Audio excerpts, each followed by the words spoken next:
welcome to this breakout session. The nature of this session is really thinking about the future of learning, lifelong learning in particular. So this morning our conversation was broad. It was meant to be very, sort of macro level view. And as we got into our core panel, we're talking about different aspects and elements with respect to community, education, and employment going on in the Cedar Valley. So this strand is the next level downwards. So we're going to look specifically and talk about education.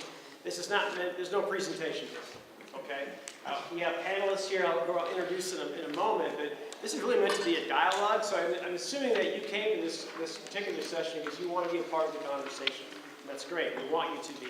Our last session was great because finally about a third of the way in, people started asking questions. So you don't have to wait till a third of the way in. Just ask your questions. And part of it isn't looking for answers. It's that we want to be able to, after this, go to that last session and identify these things, put down barriers and solutions and opportunities. That's the whole point of capturing it and moving things forward. So without further ado, I want to introduce the folks that are up here right now. So my name is Bob Frederick, Director of Career Services at UNI. Next to me is Dr. Kent Johnson. He is the Dean of Continuing Education and Special Programs at UNI. We've got Lisa Balzaretti, who is the Center Director for Purdue University Global here in the Cedar Falls area. We've got Chris Wood, who's a school counselor, but he's also the liaison of CAPS, which is the Center for Advanced Professional Studies at Cedar Falls High School. And then Aaron Sauerbrod, many of you know, is the Executive Director of Business Community Education at Hawkeye Community College. I've got prepared questions, and I'd love to not have to use them. But we'll start with something, and that'll at least get the conversation going. And I think where we started last time was with respect to the 21st century world of work, what are the trends that you are seeing as education providers? And let's start with Chris this time. Oh, thanks. I was third last time. You guys had time to think about it. Aaron and I were just joking about, I'm in education, so if I had to go into a presentation, we said last week I was in health class, you in a mental health unit, and it was 7 periods in a row, and I find myself questioning, like, what did I just say to you? And he's like, sorry if I repeat myself. I'm like, this is the second time, not the 7th, where I'm good to go. So to address Bob's question, I think for us just so you're kind of aware, because I know everybody had a little bit different of an educational experience, and for some of you, high school was maybe 10 years ago. For some of you, it was even longer than that. The role of kind of what the school counselor serves, and I'd just like to give that kind of an overarching so you understand, at least from the high school level, we serve really 3 particular areas for students. And this new wave of school counselors is serving academics, so that may be making sure the students are in the right coursework, or if they are struggling with some coursework. Social emotional, which would be the mental health spectrum, and then that small little piece called college and career readiness. So from my end of things and seeing in terms of what we're doing with Cedar Falls and the Cedar Valley as a whole, I believe, and some of our strengths are preparing some of those students for what does it look like when you leave our doorstep. We've started to reframe our mindset of what our students is what is the definition of success and of a lifelong learner, and that doesn't necessarily mean we just get you to the end result, which is a graduation degree or a diploma.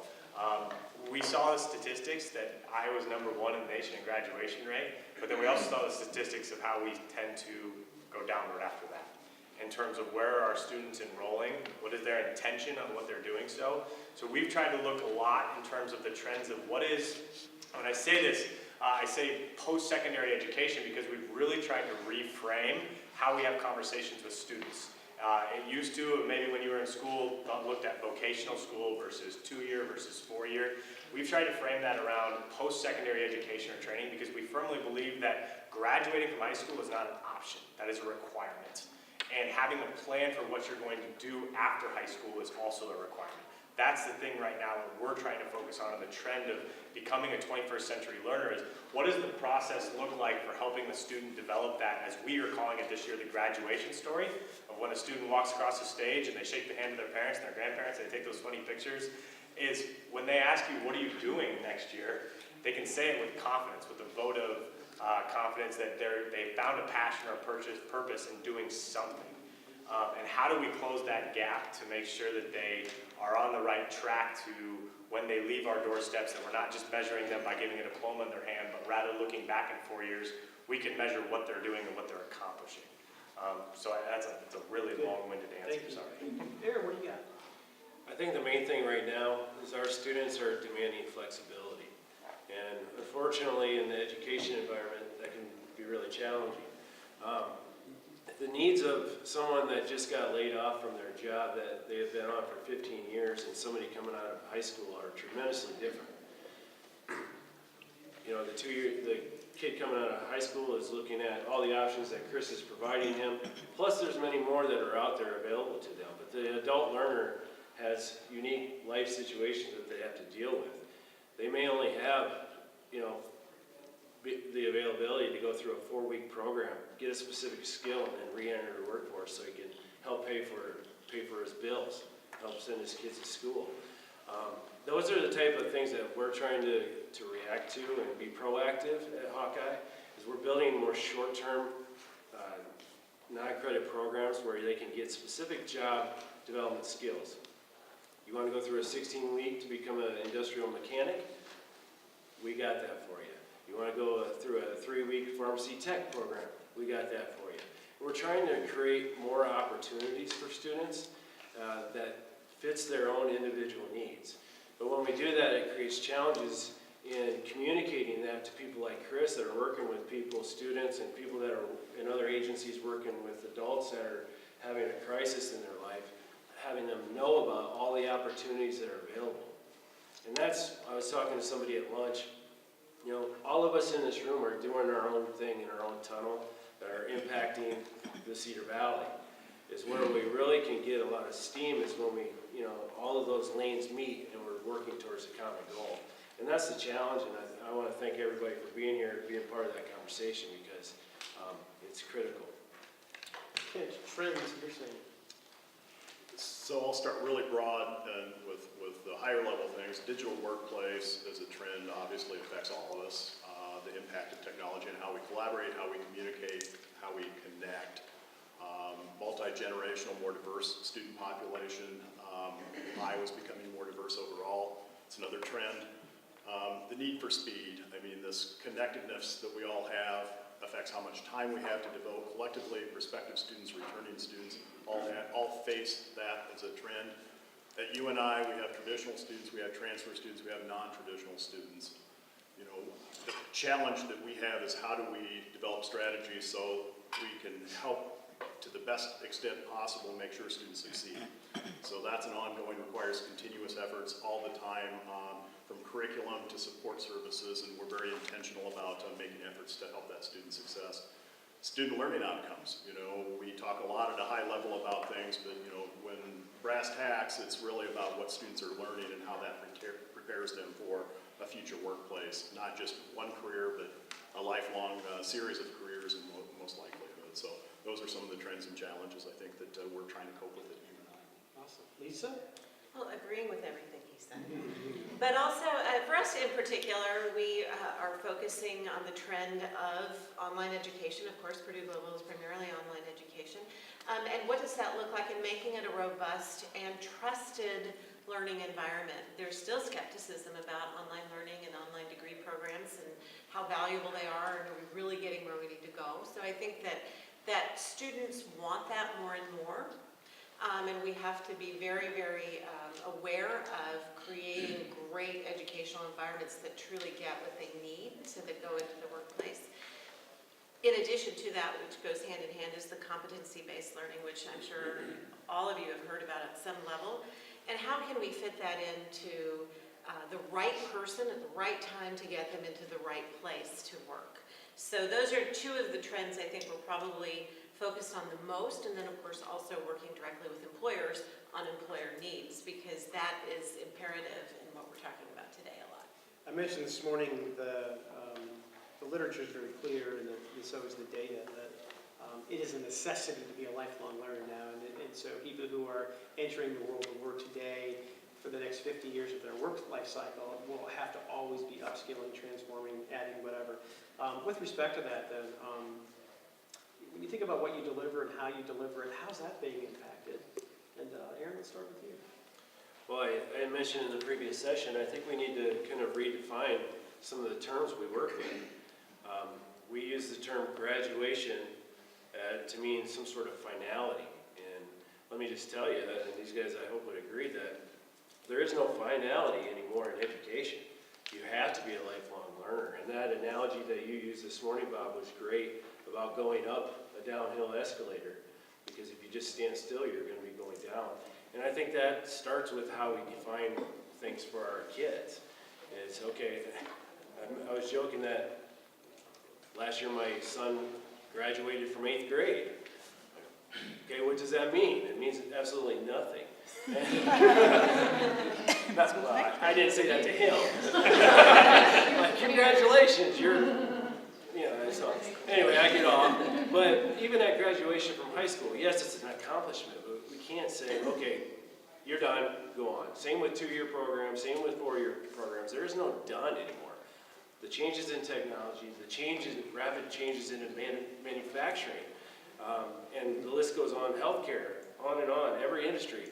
We're going to have to view ourselves as a skills portfolio where I can go in, show an employer that I have these skills and move up the chain, so to speak.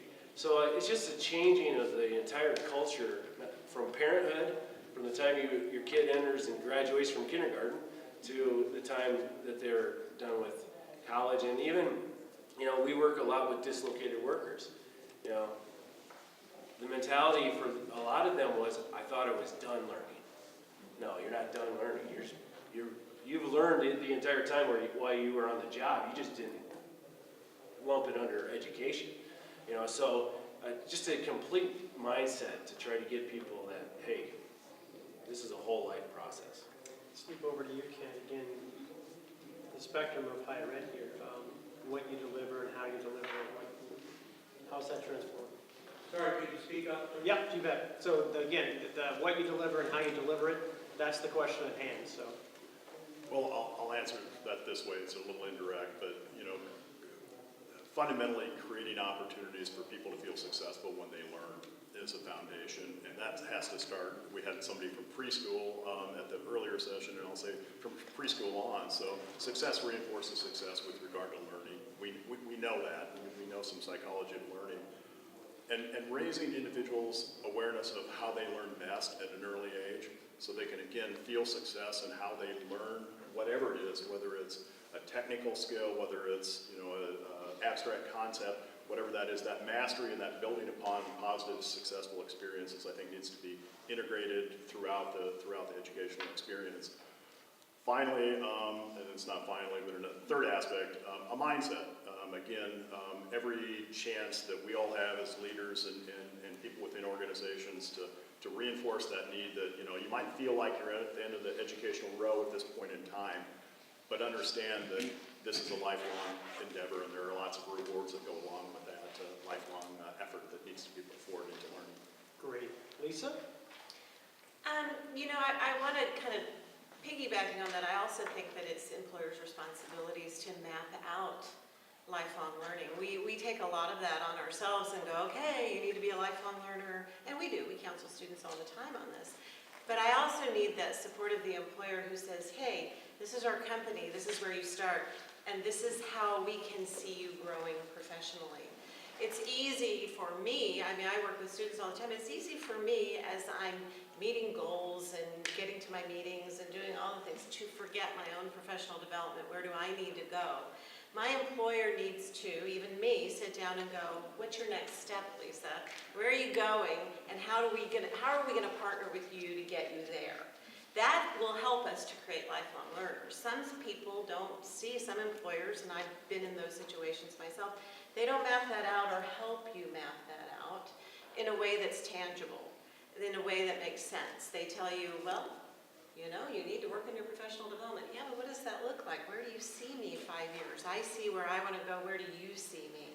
So that partnership with your business and the school is really important to create this. And I think schools can respond to your needs if we know what they are by creating things that would help you to develop your workers. And potentially, when you take that interest, you keep them at your company, which is even more important to keep them from moving away. To build on what Lisa said almost identically is how do we build that plan in place for high school students? And I joke with high school students all the time when you ask them, what do you want to do with your life? And realistically, they're 17 years old. How many of you in here could raise your hand when you're 17 and say, this is exactly what I saw myself doing? There's not many of us. So for them, it's simple because they've, if they're lucky, been exposed to 3 types of careers. What if they have 2 parents, what their parents do, and educators. They haven't seen a lot else. They haven't been exposed to things. So for us, it's almost, and it goes against everything I've thought, because our conversations, even when I was in admissions, were so specific and individualized with students that we almost have to reframe how we're having conversations with 10 or 9, 12 kids to look at a broad spectrum, because there's so much out there now that we can't individualize every single conversation, unfortunately, because we don't have the funding and staff to be able to do that at a high school level, to now how do we expose them to everything?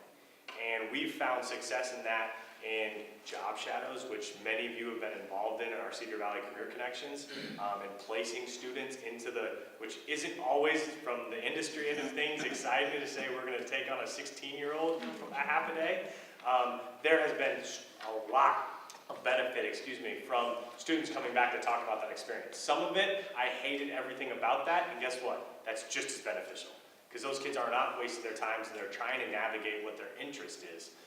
So for us, it's really been kind of reframing the conversations about post-secondary to include everything, which, believe it or not, makes our job even more difficult, because you have to know everything, or at least something about everything. So when I'm talking about a 1-week job placement apprenticeship or a 3-week apprenticeship versus a graduate degree from Harvard, it's a wide spectrum that I have to try to be able to be the expert for this student and their family on. So partnering with industry or with college professionals has been the biggest benefit on my end of things, but in terms of working with students and kind of reframing what that looks like to be a lifelong learner, it's making sure that they have everything at their disposal, in addition to the simple things like soft skills, email signatures, LinkedIn profiles, things that we take for granted, but high school kids know nothing about. And from my perspective, my formal training was in K-12, and so as a former school teacher and principal, I can tell you that the thing I'm seeing most is the need to learn how to learn. And so learning how to learn is different than learning things. And so when you go all the way back to K through 12 and on, this need to learn how to learn is fundamental in being a lifelong learner. So how do you filter through material? Because we have access to all the things in the world. We can Google anything. But is it relevant? Is it germane? Is it valid? How are you, the ability to have literacy with respect to information is critically important. And one of our folks in the earlier session talked about that. So for me, the trend that I'm seeing that's important is this process of helping people learn how to learn as a fundamental skill, so that as they're upskilling throughout their career, whether it's a nano degree, a certification, or a badge, or whatever, a single class, they're able to do it. They're able to access it. They're able to make sense of it. They have the ability to continue to learn, and that's key for me. So with that, what trends are you seeing? What things are on your mind with respect to this process of lifelong learning? Surely you've thought about something. Jen? I have just actually a follow-up question. So one thing that I've been hearing a lot is the importance of learning and education, specifically for job skill and professional development. But I also think, kind of getting to your point, Bob, that there is a value of learning for the sake of learning. And so I would be interested if you could speak to just the value of learning for the sake of learning in order to be a lifelong learner. So let me answer my part, we'll pass it over to the panel. Sure. First off, I'm going to fully claim I'm a liberal arts major. So I love learning how to learn. I never want to stop that. Secondly, I work in career services. We work with about 5,000 companies a year. There is no skill we can teach them that will be germane in 10 years. None. 30% of all jobs that are going to be in the next 5 years haven't been invented yet. You can't prepare for that. So what do you have to prepare for? Not a skills piece, not a specific skill, but a broader range of knowledge, skills, and abilities that are transferable to whatever you do. When 6 out of 10 employers come and recruit for all majors, it's telling us something. It's not about your major in some cases. In some it is. You have to be an accountant, you have an accounting. Okay, get it. Teacher, got it. And then after those 5, then what? Right? So you have a very good point. I think when we talk to employers, I get excited about the fact that they say to us, we've all talked about this earlier today, the soft skill side of things absolutely is really important. I can show you what to do, but I can't change who you are. So who are you? Do you have grit? You know, do you have a work ethic? Can you communicate, can you time manage, can you organize? Can you solve complex problems, as Andy said this morning? Are you analytical? I mean, can you work in a team? Can you follow when necessary and lead when called upon? I mean, I don't know what major that is, but those are the skills that people are now talking about. And I think that's really a good move for the future, but complex for us in the education world, right? Because that's a hard thing to write out when I'm looking at my district curriculum guide. You're just supposed to hit these guidelines by the end of 186 days. None of those were listed, right? So I'll throw it to the panel. Anybody want to jump on the question? I'll jump in a little bit. I'm with you in liberal arts, absolutely. Part of the issue, I think, there is so much controversy out there, and you read all this stuff, and everybody's saying, no, college is about job training, and is it about learning? So much of what we do in college and higher education is about shaping who we are, how we think, and developing human beings. You know, learning history, all of the things that we need to do. And it is valuable. In the situation I'm in with my institution, we dealt with a lot of students who they didn't have time for that. And that was part of the issue. I'm dealing with a non-traditional student who needs to be able to support their family. And it was more important for me to get them skills so that they can get to that point where they can get that hierarchy of need, the low level taken care of, and then we could develop the whole person and move. I think we have to look at it individually with the students. There's a place for that, and a lot of us, I mean, probably the majority of us here in the room, we went to college, we were 18, parents at least told us to go to college. We had that luxury. So many students today don't have that luxury. They have to take care of basic needs first. So we have to think in those terms when we're putting education together. I think once we get people into that situation where they're comfortable, we can move into that next step. But I agree it's valuable, but we have to, there are different perspectives for it. I was going to ask a question. As we look at education, you guys are talking about, again, that personal good. And one of the challenges we run into in higher education is that it becomes so expensive that a lot of people are saying it's a personal good, so states are declining funding for it. How do we build into this concept of like macro degrees, things like that, community engagement, community service? How do we build it so that employers recognize that as part of professional development? I can tell you one area where employers are really stepping up, and that's the area of registered apprenticeship programs. They invest tremendously in their employees. Here in the Cedar Valley, we have probably the largest apprenticeship program in skilled trades in the state of Iowa. That's HVAC, electrical, and plumbing. We're starting a construction apprenticeship program now, and we're the first area in the state that's doing a CNA apprenticeship in partnership with Western Homes. So we're getting some traction. Employers are starting to realize how beneficial that is. For those of you that aren't aware of apprenticeships, but that's a mixture of earning and learning. So a student, whether it be somebody coming out of high school or somebody that's trying to retrain themselves, they come in, get a job through an employer, and then they learn on the job and they learn in the classroom simultaneously. Okay, so they're investing tremendously. Those businesses are investing all of that time into that employee. And you may ask why? Well, it gives them a better product. It gives them better retention rates. Employers are starting to understand the need for training. That's just, an apprenticeship program is only one example of how you can do that.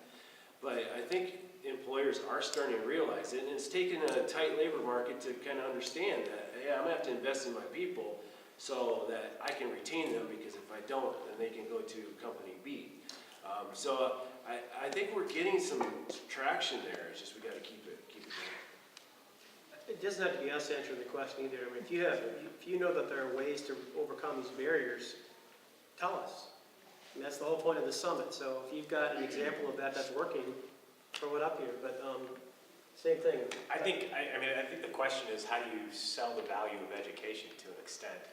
Because to employers, the education, an accountant, a teacher, a pharmacist, a doctor, that the value is there. You have to have that degree. To us liberal arts majors, the value may not be as well out there. So I think the question is, you have to almost, as an institution, and I think that businesses are starting to do this really well too, is look inward and say, what do we value from our school or from us as a company, what do we value culturally that we want from our people? And until you can ask that question, you can't get the right employee without it just being a random good luck find. And so I think there's a lot of value in looking inward to say what kind of employee fits our culture, and then we can start looking outward amongst that. Good. Sir? Yeah, I want to kind of go along that line, maybe a little bit different perspective. In the high school where I work and other high schools, I guess, where I've had conversations, that one of the really tough things that we're having is, STEM has been jammed down everybody's throats for the last 10, 15 years. I mean, it's STEM, STEM, STEM, little STEAM, STEM, STEM, STEM. How do we work with the kids that have the liberal arts interest, that perspective? That's where their passion is at. How do we guide those kids into this world where there are so many unanswered questions with a job market that, at least it doesn't appear, is real friendly to liberal arts kids that have those interests? I love your question because that's the largest group of students on our campus, right? There's more liberal arts students than any other group of students. And for us, at least in the career services world, I love when a liberal arts major wants to have an answer like that because honestly, we talk about what happens inside the classroom and outside of the classroom, and both are equally important. Because when you look at the world of work, and I mentioned this earlier this morning, when you have a job and all these kinds of work that they do in a job are about to change, right? Some of these kinds of work you'll do in your job won't exist anymore, but what will exist? And the literature is very clear on this. Creativity, imagination, problem solving, communication, right? Analytics. I mean, these are fundamental skills that's not a major specific thing. Those are the kinds of things you're developing regardless of what you're studying because they're built into the curriculum both vertically and horizontally when you're going through that educational process. Our challenge as educators is to identify that up front. Not say passively, well, you're going to get that because we all do that. And we mostly all do that, right? We need to say up front, here are the specific learning outcomes, but here are the student learning outcomes associated with those kinds of qualities and skills. At the end of the day, when I talk to my good friends over here at Target Distribution Center, they hire a lot of people from UNI, and you go to one of their interviews and you say, what do you interview for? About 5% of it is skills questions. The other 95% is what? It's all about the stuff I just mentioned. Because they want to fit the culture, they want to fit the ethos, they want to know who you are as an individual and how you're going to affect that team, and that team will be affecting you. So what's transferring here, right? And those kinds of soft side skills are actually becoming the fundamental skills. They're the heart of what they're asking about.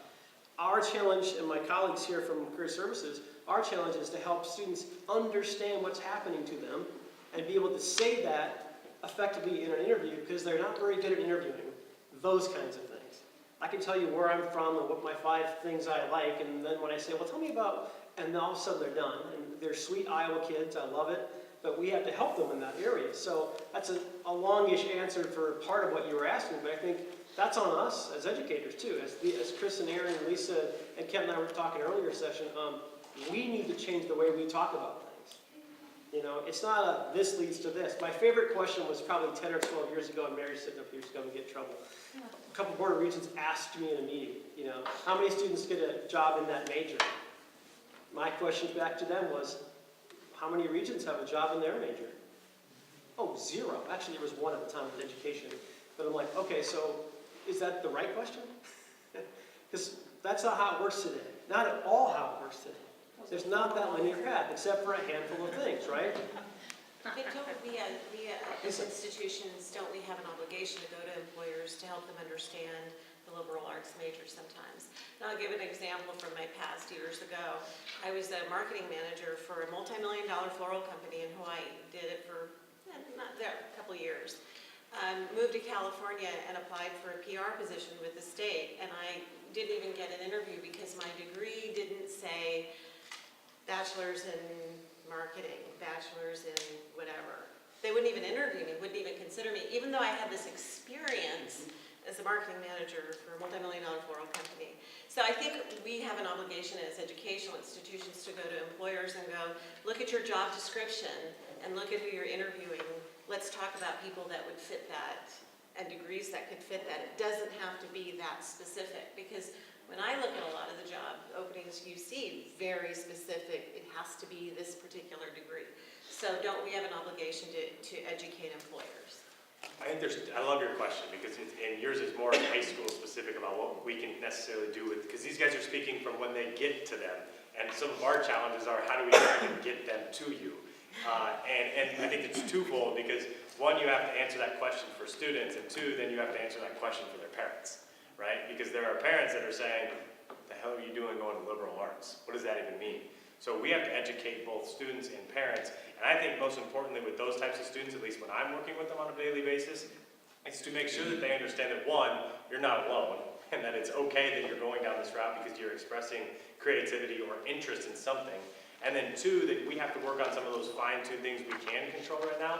Soft skills, email signatures, presenting, communication, handshakes, as uncomfortable as they may be. Go ask a high school kid to shake your hand. Go ask one of our CAPS kids to shake their hand, and then compare them to a regular kid.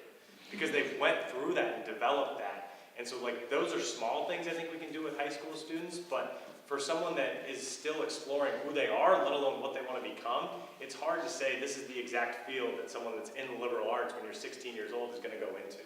You kind of have to just help flourish that interest and that creativity that they do have and make sure that it doesn't get suppressed by, I don't think that it's STEM, but I think that there are certain things that do suppress that interest for other kids. If our students are going to grad school, it's one thing, I will say. They have a very different need of skill sets they have to be able to demonstrate very clearly. But for those, and the majority of our students go on to work, right? And it's fun going on and doing a resume, workshop where you say, how many lines on a white piece of paper is your education? 3? And that's it. So what else are you doing? What groups, clubs, and organizations are you a part of? Not members of, leading. What internships have you done? How have you engaged yourself as a citizen of the community you're a part of, to build those skill sets that are transferable and necessary? But again, I have no problem putting a little bit of heat back on us. What are we doing to measure that, to assess that, to value that as educators? What are we doing? Because that's what we need to do. Because if we value it, gosh, suddenly the students can value it. If we don't talk about it, we expect it to have a passive side to it, it'll stay passive. The 21st century world of work, it can't be passive. That's part of our challenge of moving forward with the summit is how do we not make that a passive thing, but an active thing that we're intentional about all the way through PK through 16 and on. So, Kent, you got something for us? Audience, please. I'm going to be the cautionary. Dr. Smothers. One of the things that you can tell, there's a lot of pressure on higher ed, cost-benefit ratio, how much are students spending, what skills are they gaining, and of course I'm a huge internships, apprenticeships. I think there is some caution that we have to let students be students.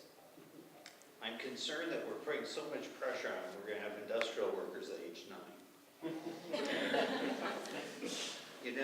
We used to. What you would love that. 100 years ago, that's exactly how it was. I think of what Chris said, of if we all imagined ourselves at age 18. By the way, I thought I was lucky to go to college. I thought I'd go a whole 2 years, and then best of luck to me. And people do grow and develop, and our focus sometimes, because of these mounting pressures of cost and those things, as a parent of many children, I don't know their names, are they finding what they're passionate about? They're going to do it for a long time. They may have lots of jobs, but they're going to do something that they will enjoy for a long time. Are we giving them that opportunity? So this balancing act to me of having them do self-assessments, what they enjoy, the balance of learning for the sake of learning. There are topics they may be learning that they may not know until 20 years from now. And they all of a sudden go, oh my gosh, I had to read this book and I really enjoyed it in those things. And so I know it's been great today, especially thinking of those, but are we creating the environment for them to become who they are and develop who they are? That little seed may grow quite a bit still with the right conditions. And I get really concerned concerned that all these pressures are coming on our young people. Chris, I feel the pressure from him. As a high school counselor, I met 2 other counselors today. I thought, oh my goodness, you know, you have to set their path for the rest of their life. And that's just unrealistic. Well, yeah, Tony, I have a 14-year-old I mentioned earlier who graduated from 8th grade. We're asking him to develop a career plan when he can't find his socks. You know, so I feel your pain, I really do. But I think what good programs like the Workforce Intermediary Program that gets, you know, Chris's students in front of employers to help them understand what they do have a passion for. I think we need, in internships, we need to grow those, have more business partnerships, because like Chris said, what you learn you don't want to do is just as valuable for the kid. You know, you can go, I want to be a nurse. I want to be a nurse. Oh, well, yeah, I don't want to do that part of nursing. Well, nursing's not for you. So I think the more programs that we get kids out there to help them build their passion is great. Nobody wants to be a robotic and pick your entire life when you're 13, 14 years old. There needs to be on-ramps and off-ramps to be able to get off of that educational pathway and to get onto a different road if you need to. But if that's not emphasized to high school, or for that matter, college students, then they feel the pressure and they feel the expectations to know exactly what they want to do. And I think that's where Bob has mentioned reframing the conversation and how we're having with our students, is that we can't have the expectation that you're going to figure out what you want to do with your life when you're 17. You have to have the expectation that you're going to figure something out that you're passionate and purposeful for.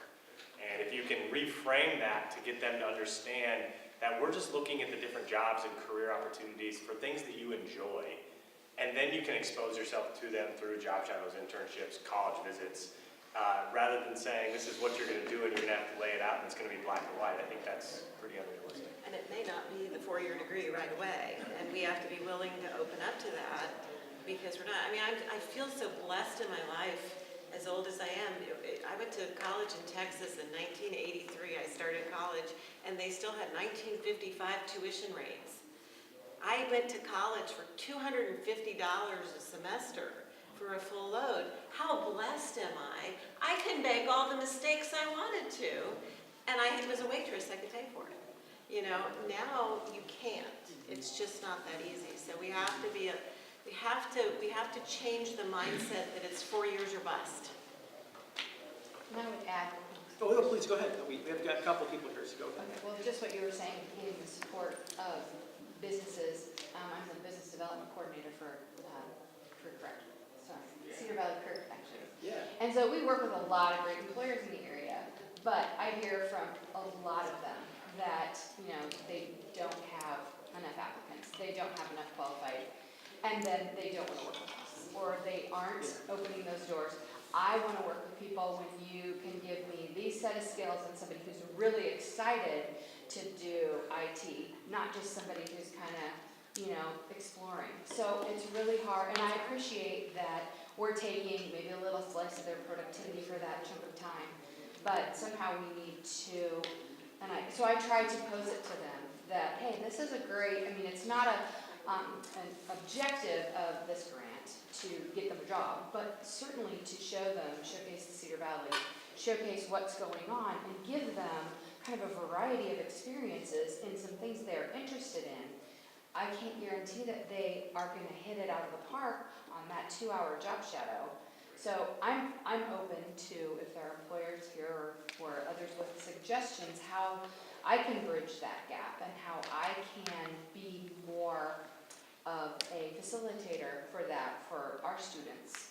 I got to put a plug in for Cedar Valley Career Connections. If they have contacted you and you have yet to open their doors for high school students coming in, please do so. It may seem that some of those interactions that you have with the high school students are like, I just wasted 2 hours of my time. What we hear back from our students, good and bad from those experiences, is so valuable.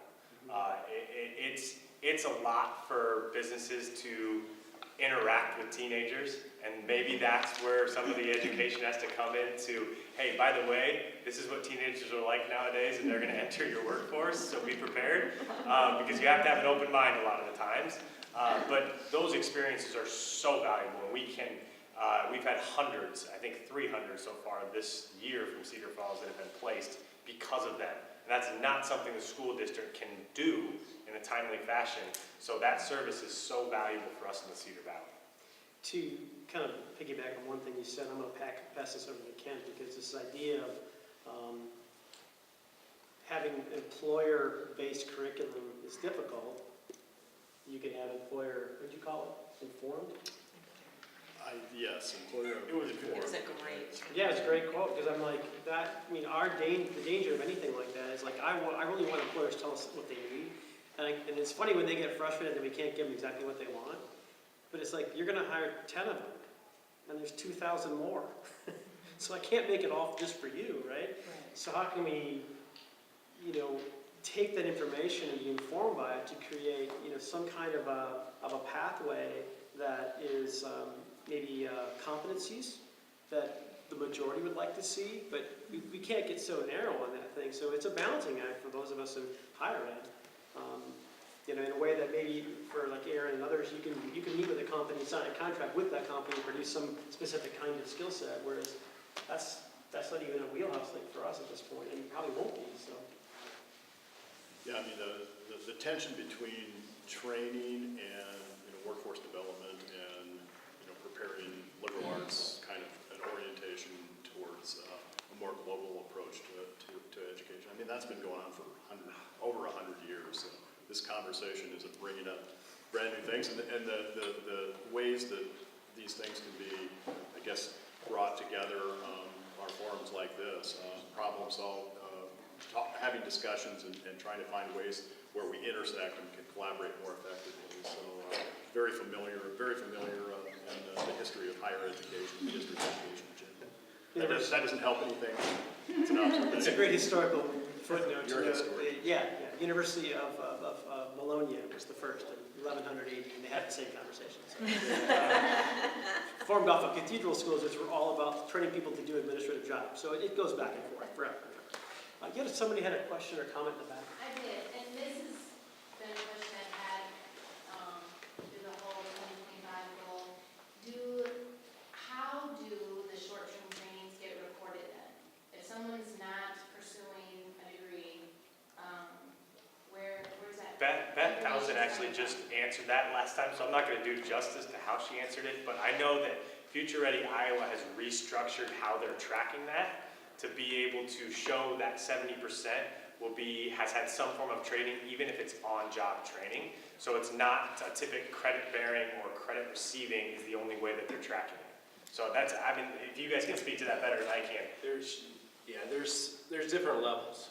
You can have a locally recognized credential, which is, we in the area have sector boards in the areas of transportation, manufacturing, healthcare, and IT is in the process of being formed.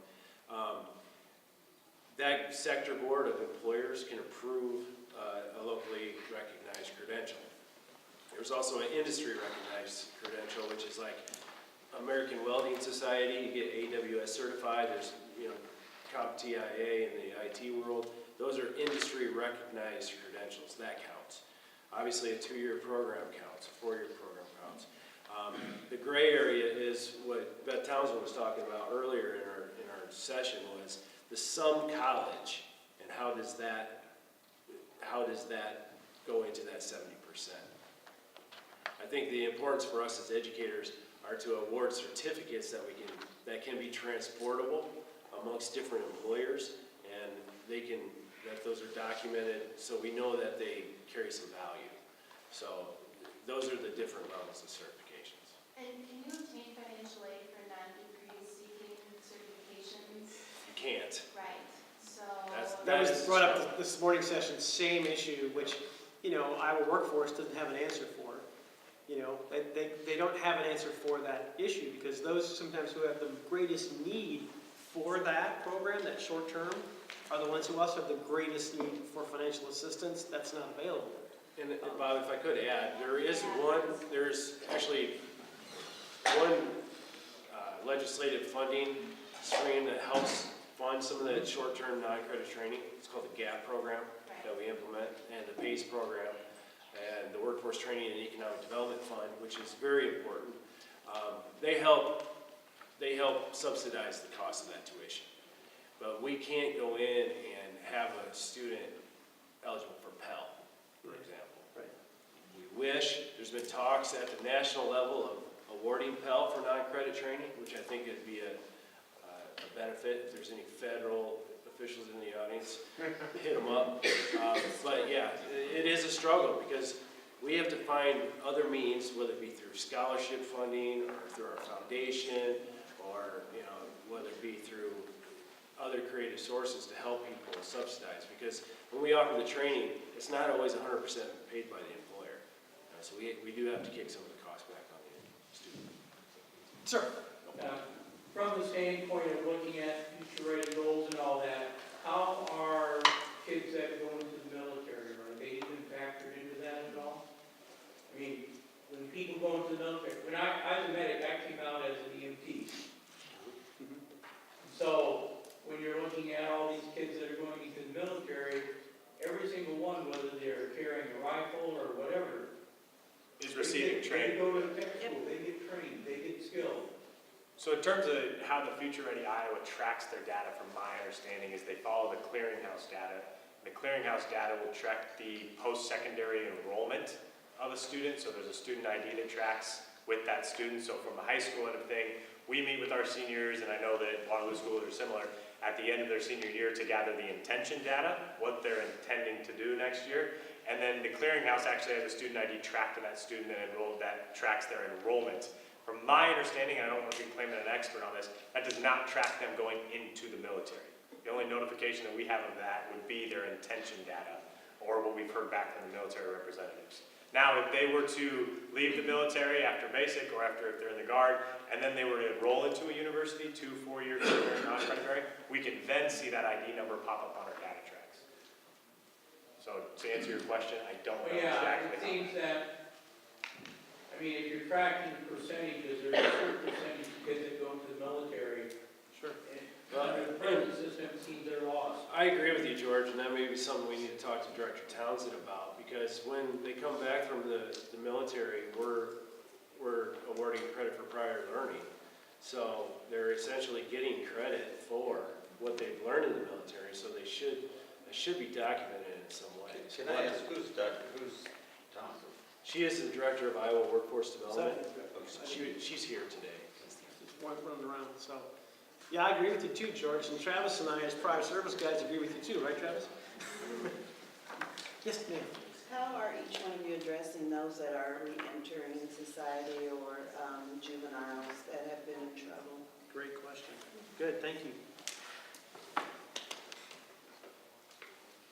We, under Hawkeye Community College, is the coordinating service provider for the WILA program, which is Workforce Innovation and Opportunity Act, and we deal with adult and dislocated worker and youth. And we, obviously, helping ex-offenders is a high priority for us. I was really intrigued by what Luke and Brian had to say today. I think we need to come together as a community to do more. But we do the basic core services and investment services, helping them with soft skills, helping them get re-entered into what we consider the normal job network, so to speak. But I gotta admit, I think there's a lot we can be doing. And one of the things that is gonna be opening in January, the Adult Education Center in downtown Waterloo. I think we're gonna have more presence there to be able to reach the communities that are in the greatest needs in the Cedar Valley. And I would welcome anybody that wants to invest in a conversation about duplicating what happened there to please come up and talk to us. We need some efforts to coalesce. Carrie, you want to talk about what we were talking about? Yeah, we were talking about just what we all heard this morning, and I already had conversations with Mayor Hardin with the Northeast Iowa Community Foundation and Bob, of course, and about next steps from what we heard this morning. And I know that after this, there are going to be additional conversations, but so we did identify, I mean, even your location downtown would be a physical space that would be close to some of the population that could take advantage of those kinds of programs. So, I mean, I think having something on the south side of Cedar Falls probably wouldn't be identified as being appropriate at this time. But that doesn't mean down the road, there might not be a need for it, we're just gonna have to look at the audiences we're targeting. I think it's important to note that I do believe the Cedar Valley does a lot of great things. I just think from what, at least from my point of view, we do a lot of individual great things. And how do we collectively, which is what's talked a lot about in Luke and Brian's presentation, collectively let go of a lot of those, who's getting the responsibility, who's getting the credit for this, and come together, because I do think it would benefit all industry if we had something as a one kind of stop all. Well, it has to be collaborated with and led in certain parts by education, but it's really gonna call for the business community to step up too. So. Agreed. But I think it is still a barrier. And we, even before this summit, identified it as a persistent barrier in our workforce in the Cedar Valley, the very issue you're talking about. I mean, there's a number of those kinds of issues. You know, another issue is just language is a barrier. I mean, early childhood development and childcare is a barrier. I mean, we've got 500 Congolese who live in the Cedar Valley right now, right? They speak what language? French. Some of them have master's degrees and PhDs. They can't get a job anywhere because there's a language barrier. So there's a number of these barriers that I think we need to identify, but more than identify, look for the solution to it. And that's what part 2 of this has to be. Or we're just going to be where we were, right? Not moving anywhere. Awesome. Anything else? Just I would say, Butch. a question also about the barriers that individuals, and Aaron mentioned earlier about the gap in the PACE program. And I do some work in that, facilitating some groups. I see very few young men come through that, or middle-aged men, who are looking to make a change in a career or a change in a job. I see a lot more young females who are going from maybe a CNA, maybe some other type of a clerical role. They want to get in more into something that would be, in their words, easier on their bodies, because they find out after years of moving patients and doing this and doing that, it's tough on them. So they get into maybe the farm tech, maybe front office or patient access, that type of thing. Some of the young guys come in and they're going to be truck drivers. They're going to run the CDL program. Very few are coming through looking at like CNC or welding, which is, I think, if you hear from manufacturers like ourselves, that's what we're looking for. There's not very many looking to get into that. And it does require some mechanical aptitude. It requires some math skills. But Hawkeye has those to offer. And that's part of the gap in the PACE program that can be utilized. And can I, sorry, Bush. But what they also have to do is from an employer standpoint, if they've had issues in the past, what I think we want to hear from them is, okay, so what's changed? How are you going to be more productive now? How have you changed? What is going on that is propelling this? Because I do believe people can change, but it takes a real effort to do that. And the training that they can get, to me, and I lost a little bit of the focus on I think we need to be looking at those middle skill jobs in conversation versus the upper skill jobs, the higher professional jobs. That's where the gap is in those middle skill jobs. So how do we get the students from middle school, high school, those that are dislocated into those middle skills where they can start to build those technical skills that can then lead to better soft skills, I think. But, there are opportunities for them, I think, but they've got to get in front of us and be able to tell, the way I say it, they need to be able to tell us their story and how they're moving forward and what they're doing. And just to illustrate what we're up against here in the Cedar Valley, we run a 16-week industrial maintenance course where people can come out of that. We've had employers pay them up to $75,000 a year after 16 weeks of the investment. They have, our participants that go through the GAP program have no tuition or fees. They get gas cards to go to and from class, and we offer them support services in other ways for child care assistance and others. We can't get enough people to do that in general. Nobody. We can't run the classes because there are not people out there to come and get training for free to get great jobs. And I'm saying there's a disconnect because we have a lot of people that could benefit from this. We have to get to the populations that we're not getting to now. Yep. And that's where the challenge lies, and that's what Luke and Brian were talking about this morning, is that, man, I got a great program to offer. I have employers chomping at the bit to hire the people before they even come out about those programs. Where are the people? We gotta get them. We have to go find them. And what we've been doing traditionally hasn't worked, so we gotta think that there's not a box. I like that. Right, well, if you go to any supermarket, we have a catalog of all of our a la carte stuff that we offer. We do work with the East Side Ministerial Alliance to try to get the word out. We do radio ads. It's a traditional community college method of it. But we work specifically with people that go through the Iowa Works office that are either unemployed or underemployed. So we hit a lot of people. It's just, obviously we're not hitting the right people. And right now it's really a struggle because the people that we traditionally could educate are finding jobs. They are finding jobs. So we need to get to the labor pool that we haven't dove into very deep. And that's our challenge. So let me broaden the discussion a little bit wider now. And please keep asking your questions or give us your comments. I love these conversations. So what do you see then as impediments, barriers, obstacles with respect to your institution's educational opportunities and the speed of change in the world of work?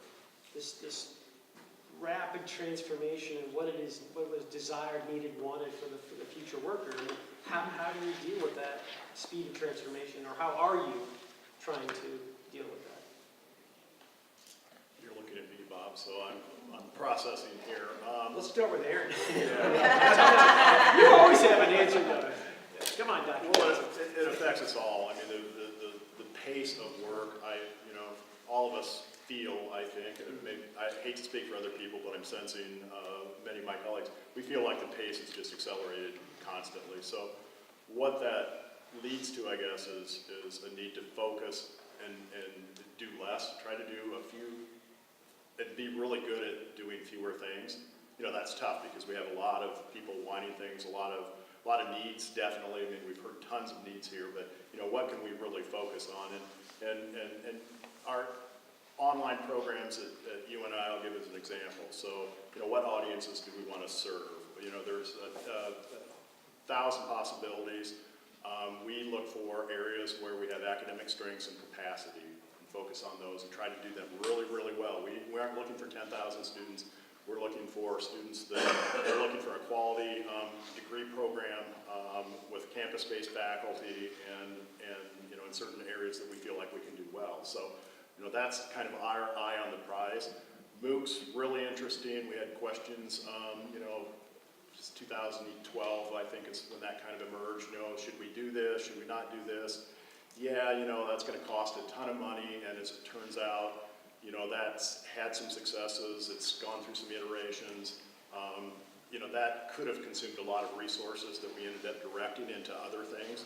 So one of the strategies, I guess, in terms of that speed is really being intentional and thoughtful and engaging the right people on campus and consult, the advisors that we have in the business community and so forth, and say, what should we be focused on, and think about that all the time, and then lay out the plan and try to stay with that plan. Maybe the creative side has to be into that as well. We've talked about thinking where there are no boxes.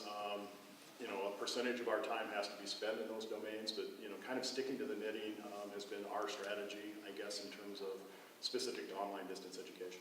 Yeah, I use some illustration when I talk to students, and that there's a lot of restaurants in the Cedar Valley, right? Lots. When you go to a restaurant, what's the first thing they hand you? A menu of the things they serve. So you don't go to that place and ask for something that's not on the menu. But you have to assume that what's on the menu is something people want. So there's that balance, right? So it's about not doing everything, because doing everything, you won't be great at it. You're right. How do you become really good at what you offer, but making sure what you offer is exactly what somebody wants, right? 50 places in the Cedar Valley serve chicken, and there's 2 that I go to, because they do it better. So can we do it better? That's a good question. So what else? Anything you want to jump on that? You know, I feel like I'm gonna splash a little cold water. Do it. I'm gonna splash some cold water and just say, part of the problem with being able to keep up with the pace is that we work under lumbering systems of accreditation. We work under places that don't allow us that flexibility and that. So we've got to find ways as educators and institutions to be going to accrediting bodies and to the Department of Ed and saying, hey, this has to change. And until we do that, we're never going to keep pace with the change of business. We can do a lot of things. We can try and we can help, but we'll never really be there until we can really rework how we govern all of this and do it with some credibility. So that's my little splash of cold water. No, I think it's a great splash. Can I add to that a little bit, because I call it the higher ed vortex, because you gave an example earlier. We have all of a sudden an identified need, and if you look at the timetable, it will take 2 to 5 years to meet that need. Yep. There is no branch, per se, of meeting those, whether it's accreditation or curriculum departments or those type of things. And then, so what happens is I look to my friend Aaron and go, can we run it through 9 credit? Well, that's a great idea, but our students then cannot get funding. They cannot, okay, so we have these students that want to do it, and we have this mechanism, and they're not matching. And so, it's back into the vortex where we're not completing the task. And I think those slow methods are important for the structure of institutions and higher ed and those things. But there should be like an emergency off-ramp. I like your highway, on and off of the education highway. I'm speeding too fast. Well, we were talking at the break actually about that. It's like the off-ramps and on-ramps are important because I used to drive through Cascade, Iowa. Anyone know where Cascade's at? Over in northeast Iowa. Yeah, I used to go through it all the time because it's the way to get from Dubuque to Iowa City when I went to the University of Iowa. Until they built a 4-lane highway around it. No one goes to Cascade now. So you have to be careful that you don't become Cascade, right? You have to stay relevant because a 4-lane highway is technology, it's distributed work models, it's the idea of being a contingent labor, it's the idea of working in groups of international employees from 7 different continents trying to solve a problem that you're working on for a company, but now you don't work for that company. I mean, that's the future of work. Are we still over here in Cascade? Because it's going around us, right? We have to figure out how to make that work, and it can't take forever, Tony. But the flip side of it is, if you remember Robert Birnbaum's How Colleges Work?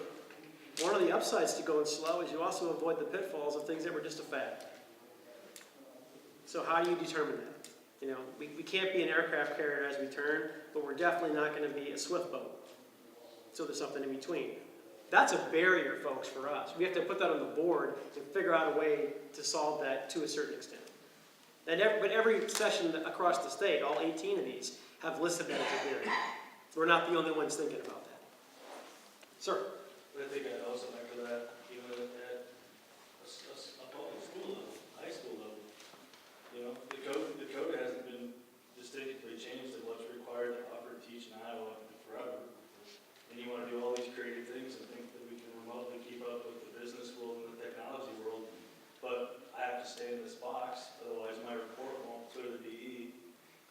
And I can't get, how creative can I get with this SCED code to make sure this teacher licensure matches a really awesome course. But this might not quite have everything else, right? That's a reality. And we talk about creating globally competitive schools, but yet when's the last time we made the code language just truly changed to open up so we can go?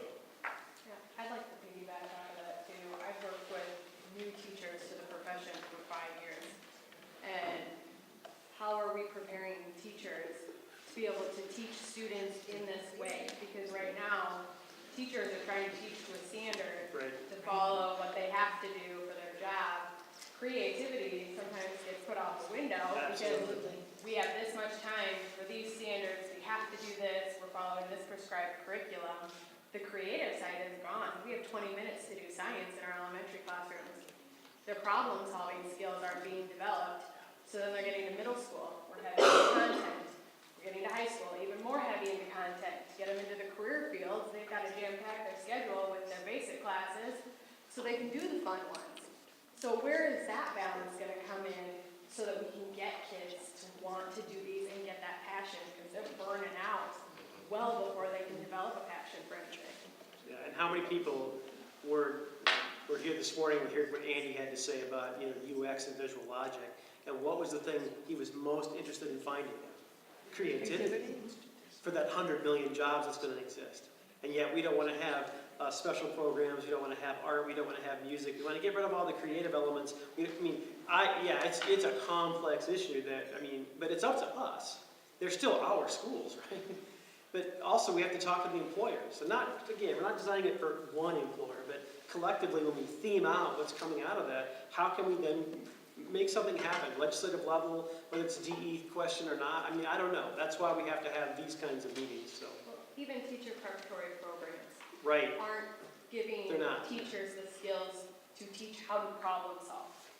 Like, I can show my daughter how to problem solve, but she's not necessarily getting that in school because teachers don't know how to teach problem solving. They don't know how to let kids fail because we have to give them a grade. They have to be able to pass an assessment. We can't let them problem solve for too long because then we're not getting where we need to be. Yeah. Big stuff.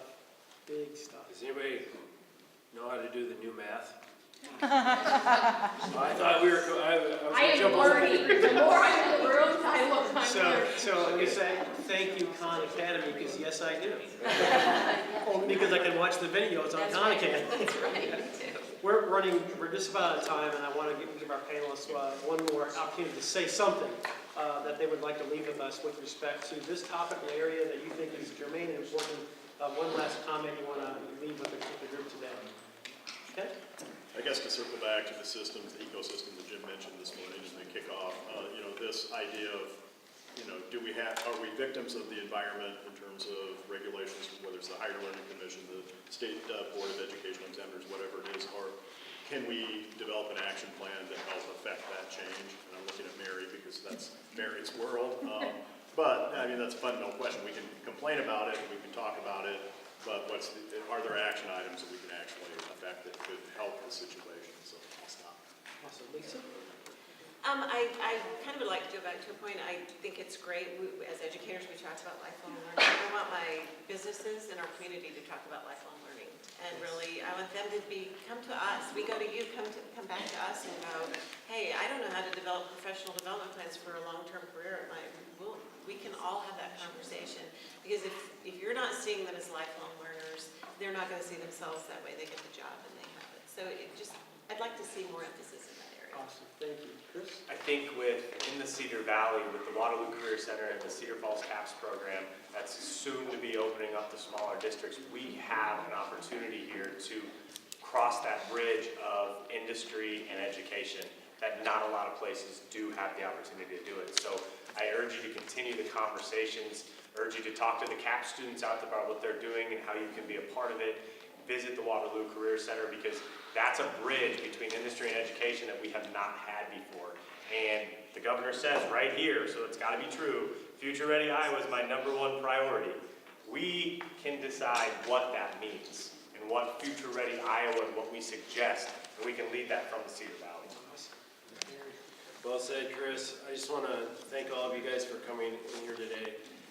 I think it's important that we celebrate what we already do in the Cedar Valley.